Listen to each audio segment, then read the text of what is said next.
आपका सबसे पहले नाम बताओ। कार्तिक। कार्तिक। और आपका? राहुल। राहुल।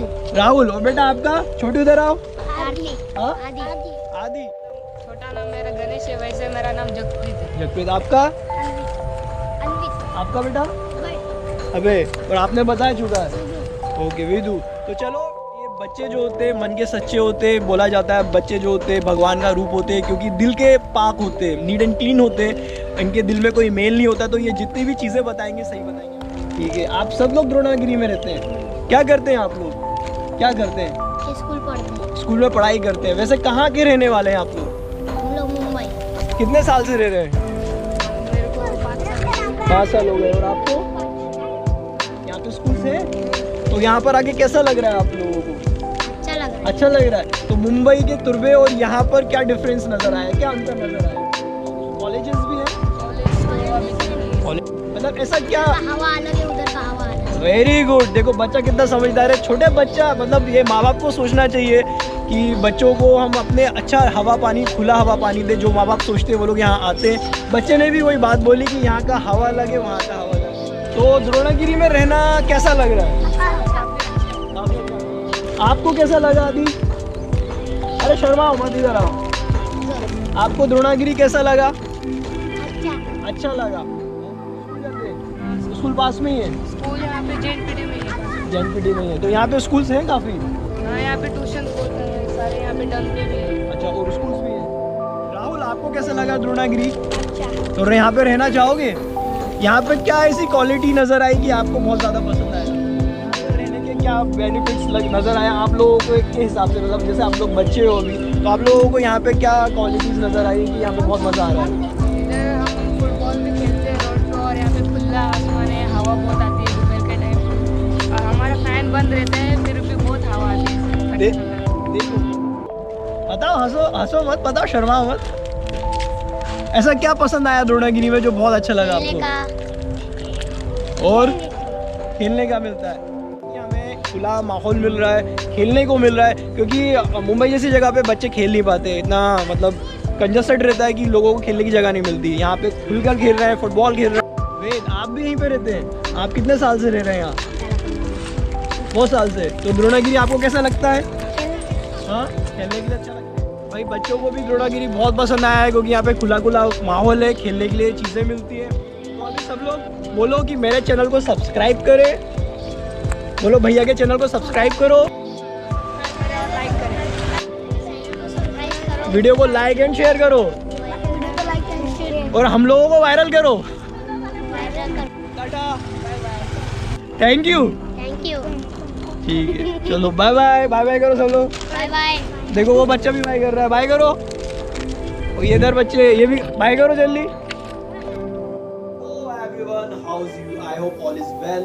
So हमने इससे पहले द्रोणागिरी नोड की लोकेशन को एक्सप्लोर करा, उससे रिलेटेड जो भी इंफॉर्मेशन हमें मिली, हमने पूरी कोशिश की कि आप तक वो बेहतर तरीके से पहुंचा सके, एंड वीडियो बना के पोस्ट किया। तो द्रोणागिरी लोकेशन को इसमें दिखाया भी है, एंड उससे रिलेटेड इंफॉर्मेशन भी दी है। जिन लोगों को ये वीडियो देखना हो वो जाके देख सकते हैं। ऑलरेडी चैनल पे वो पोस्ट किया जा चुका है, काफ़ी मंथ भी हो चुका है, आई थिंक 1 महीना हो चुका है प्रॉपर। लेकिन आज जिस टॉपिक पर मैं वीडियो लेकर आया हूँ, इस वीडियो में हमने द्रोणागिरी में एट प्रेजेंट में प्रॉपर्टी इन्वेस्टमेंट करने के नफा नुकसान, क्या पॉजिटिव पॉइंट्स है, क्या नेगेटिव पॉइंट्स है, plus point and minus point को लेकर आए हैं। तो आज हम आपको बताएंगे कि आज की डेट में अगर आप द्रोणागिरी में इन्वेस्टमेंट करने का सोच रहे हैं या करते हैं, तो आपको अभी हाल फिलहाल में क्या पॉजिटिव पॉइंट्स देखने मिलते हैं और क्या नेगेटिव पॉइंट्स देखने मिलते हैं। और सबसे अहम मुद्दे पर आज हम बात करेंगे। द्रोणागिरी कुछ सालों से बहुत ज्यादा चर्चा का विषय बना।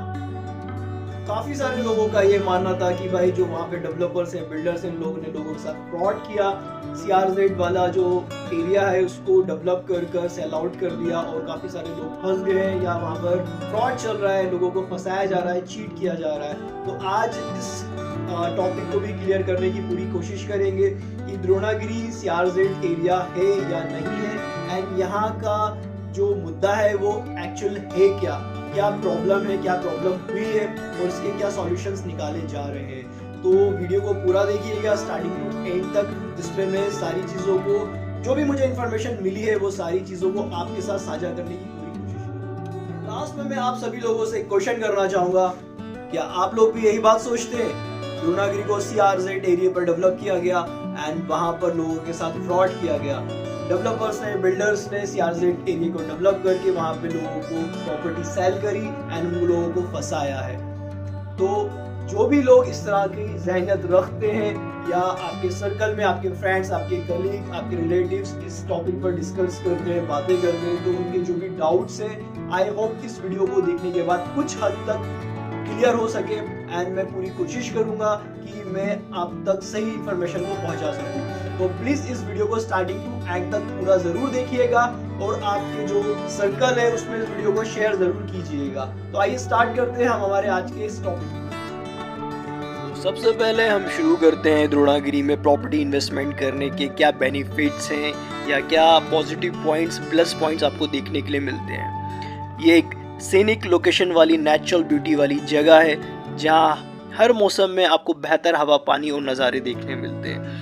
दूसरी सबसे अच्छी बात यह है कि ये जगह बजट फ्रेंडली है। एक आम इंसान जो मिडिल क्लास फैमिली से बिलोंग करता है उसको खूबसूरत आशियाने अट्रैक्ट तो काफ़ी करते हैं, मगर बैंक बैलेंस और सैलरी ज़िंदगी बेहतर तरीके से जीने में और मनपसंद घर खरीदने के लिए मायूस कर देती है। इस वर्ग को ज़िंदगी में ऊपर भी जाना है मगर नीचे जाने का भी डर हमेशा लगा रहता है, इसलिए ये वर्ग सही निर्णय लेने में हमेशा कच्चे रहते हैं और कन्फ्यूज़न में डूबे हुए प्राणी रहते हैं।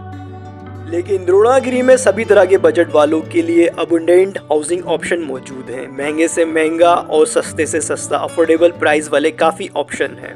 तीसरी सबसे बेहतर और सहूलियत वाली बात, ये सड़क के ज़रिए काफ़ी बेहतर तरीके से कनेक्टेड है। JNPT हाईवे से मोरा तक आसानी से जा सकते हैं और मोरा से फेरी द्वारा साउथ मुंबई से कनेक्ट हो सकते हैं।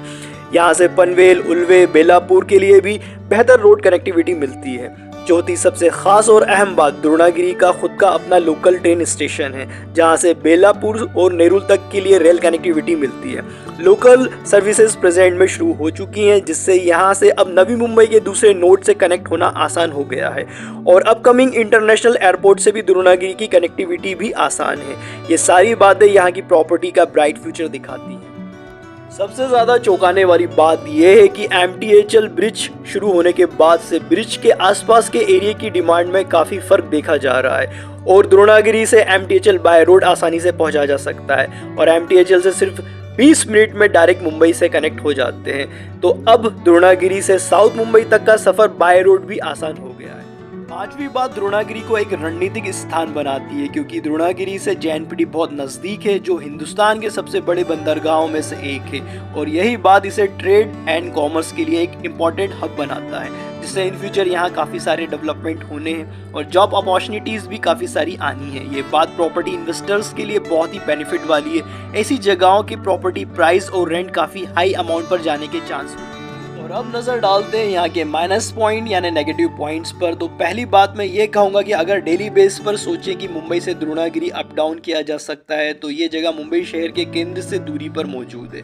वाटर वेव्स के ज़रिए मुंबई यहाँ से पास है मगर फेरी का टाइम होता है जिसमें लेट नाइट फेरी की सर्विसेज बंद हो जाती है। एक लिमिटेड टाइम तक ही मॉर्निंग से लेके इवनिंग तक ये सर्विसेज आपको देखने मिलती हैं और बाय रोड MTHL से मुंबई तक की पहुँच कम वक्त में और कम डिस्टेंस में है मगर MTHL पर बाइक अलाउड नहीं है। तो जो लोग बाइक से सफ़र करते हैं उन लोगों को जूना रोड से ही मुंबई तक का सफ़र पूरा करना है जो काफ़ी लॉन्ग डिस्टेंस वाला सफ़र है। रही बात लोकल ट्रेन की, तो लोकल आपको नेरुल तक मिलती है, फिर नेरुल से लोकल चेंज करके मुंबई तक की ट्रेन मिलती है जिसमें काफ़ी वक्त ज़ाया होता है और स्ट्रगल भी। आने वाले वक्त में उरण से मुंबई तक डायरेक्ट लोकल ट्रेन आपको इस रूट पर दौड़ती नज़र आएगी मगर हाल फिलहाल इंतज़ार ही आपके मुकद्दर में।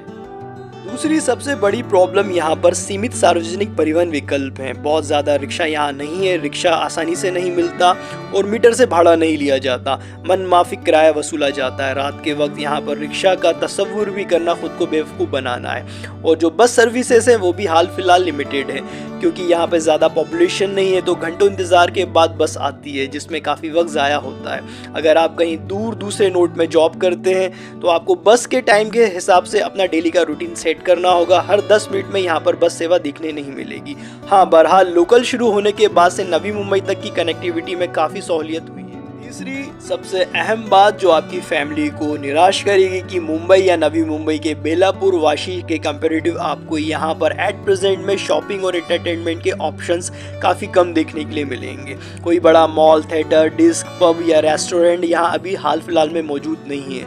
तो मेट्रो लाइफ लवर्स या चिल्ड आउट या नाइट आउट वाले जो लोग हैं वो इस जगह पर काफ़ी ज़्यादा बोर फील करेंगे। चौथी बात, मुंबई जैसे हॉस्पिटल्स या स्पेशलिस्ट डॉक्टर के क्लिनिक अभी यहाँ मौजूद नहीं है। लिमिटेड ऑप्शंस ही आपको यहाँ देखने मिलते हैं। पांचवी बात यह है कि जो प्रॉपर द्रोणागिरी नोट है उसमें मंदिर या मस्जिद, चर्च, गुरुद्वारा इस तरह के धार्मिक स्थल आपको देखने नहीं मिलते हैं। जो काफ़ी रिलीजियस लोग हैं या घर के बड़े बुजुर्ग लोग हैं उन लोगों के लिए ये बड़ा ही चिंता का विषय हो जाता है, क्योंकि धार्मिक आस्था वालों को सांस्कृतिक कार्यक्रम के लिए उरण जाना पड़ता है। उरण के गार्डन में आपको ये सारे धार्मिक स्थल देखने मिलते हैं। तो ये थे द्रोणागिरी के नफ़ा नुकसान जो हाल फिलहाल देखने मिलते हैं, मगर फ्यूचर में द्रोणागिरी में ये सारे माइनस पॉइंट्स 5 से 10 सालों में सॉल्व हो जाएंगे। और मेरी पर्सनल चॉइस में द्रोणागिरी मुझे काफ़ी पसंद है, क्योंकि यहाँ पर नेचुरल ब्यूटी, सुकून, ताज़ी हवा, नदी, पहाड़, समंदर सब कुछ है। जो सुकून की चाहत में लोग भटक रहे हैं उनकी पहली पसंद द्रोणागिरी होगा। और अब बात करते हैं द्रोणागिरी नोट्स के सबसे बड़े मुद्दे पर। द्रोणागिरी को लेकर कुछ चर्चा आप सभी ने सुनी होगी कि द्रोणागिरी CRZ एरिया में बनाया गया है। वहाँ लोग इन्वेस्टमेंट करके फंस गए हैं या वहाँ गलती से भी प्रॉपर्टी मत खरीदना, ऐसी सभी बातें आपने कुछ वक्त पहले सुनी होंगी। काफ़ी सारे लोग सोच रहे होंगे कि ये CRZ क्या है। सबसे पहले मैं CRZ को थोड़ा सा समझाता हूँ जिससे सारी बातें क्लियर होती जाएंगी। CRZ कोस्टल रेगुलेशन जोन, जिसे हिंदी में तटीय विनिमय क्षेत्र कहा जाता है। खाड़ियों, समुद्रों, नदियों और बैकवाटर के तटीय खंड जो हाई टाइड लाइन से 500 मीटर तक की टाइडल एक्शन से अफेक्टेड होते हैं। लो टाइड लाइन और हाई टाइड लाइन के बीच की ज़मीन कोस्टल रेगुलेशन जोन है। सरल लफ्ज़ों में इसको समझते हैं तो ये coastal zone are the bridge between the sea and land. इसको दरिया और ज़मीन के बीच का सेतु समझें। पर्यावरण और वन मंत्रालय MOEF द्वारा पर्यावरण संरक्षण अधिनियम 1986 के तहत फरवरी 1991 में एक अधिसूचना जारी की गई थी। ये तब था जब इंडियन गवर्नमेंट ने फर्स्ट टाइम CRZ को अधिसूचित किया था। इसको 4 कैटेगरीज में रखा गया है: CRZ1, CRZ2, CRZ3, CRZ4। CRZ1 को सरल शब्दों में समझे तो ये काफ़ी इकोलॉजिकली सेंसिटिव एरिया होते हैं। लो टाइड और हाई टाइड के बीच वाला एरिया CRZ1 में आता है। इसमें किसी भी तरह की एक्टिविटीज़ की परमिशन नहीं होती है। सिर्फ 2 एक्टिविटीज़ ही कर सकते हैं, पहला नेचुरल गैस का, दूसरा सॉल्ट निकालने का काम। CRZ2 जहाँ पर शहर बस चुका है और पास में वहाँ पर फ्लोर स्पेस इंडेक्स था जो कि अब ख़त्म कर दिया गया है। तो ऐसे एरिया में डेवलपमेंट हो जाता है, बट थोड़ा बहुत किया जा सकता है, ज़्यादा नहीं, बट थोड़े बहुत डेवलपमेंट की परमिशन रहती है। CRZ3 में ग्रामीण और शहरी इलाके जो 1 और 2 के बाहर आते हैं, इन एरिया में केवल कृषि से संबंधित कुछ गतिविधियां और कुछ सार्वजनिक सुविधाओं की अनुमति होती है। CRZ4 निम्न ज्वार रेखा से प्रादेशिक सीमा तक के ये जलीय क्षेत्र को CRZ4 के रूप में वर्गीकृत किया गया है, जिसमें ज्वारीय प्रभावित जलीय निकाय का क्षेत्र भी शामिल है।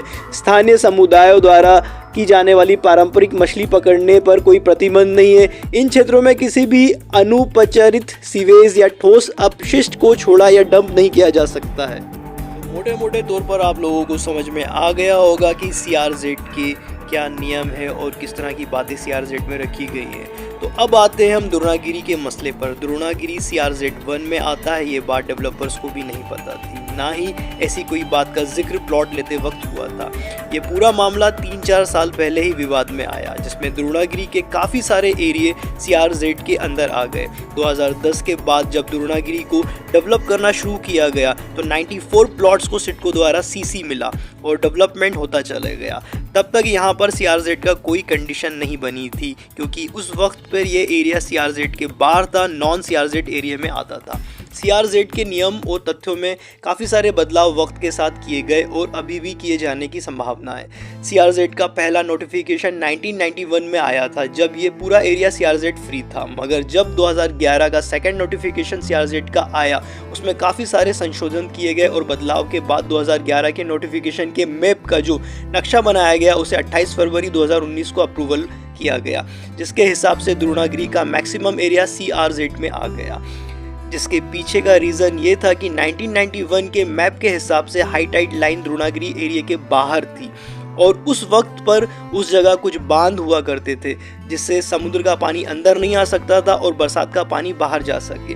मगर आगे चलकर किसी कारणवश वो बांध टूट गए और समंदर के मैंग्रोव्स बढ़ते चले गए और सिडको द्वारा बनाई गई डेवलपमेंट की चैनल के अंदर आते गए। पूरी चैनल को मैंग्रोव से कवर कर लिया, जिसकी वजह से 2011 मैप में ये एरिया मैंग्रोव में बताया गया और CRZ में डाल दिया गया। और जिन डेवलपर्स के प्रोजेक्ट पूरे हो गए थे उनका पोजीशन के लिए ओसी चाहिए था, मगर सिडको ने उन प्रोजेक्ट को ओसी रोक दिया और तब ये पूरा मुद्दा सामने आया। डेवलपर्स को भी तब पता चला कि एरिया CRZ में आता। उसके बाद सिडको के अधिकारियों और डेवलपर्स सभी लोगों ने मिलकर क्लियरिफिकेशन के लिए सिडको द्वारा MCZMA को लेटर भेजा, जिसमें ये क्लियरिफिकेशन मांगा गया कि 28 फरवरी 2019 के मैप के आने से पहले सिडको ने डेवलपर्स को CC दे दिया था, क्योंकि तब ये एरिया नॉन CRZ में था और डेवलपर्स ने अपने प्रोजेक्ट डेवलप कर लिए हैं, करोड़ों का पैसा लगा चुके हैं। अब इनको OC दिया जाए या नहीं।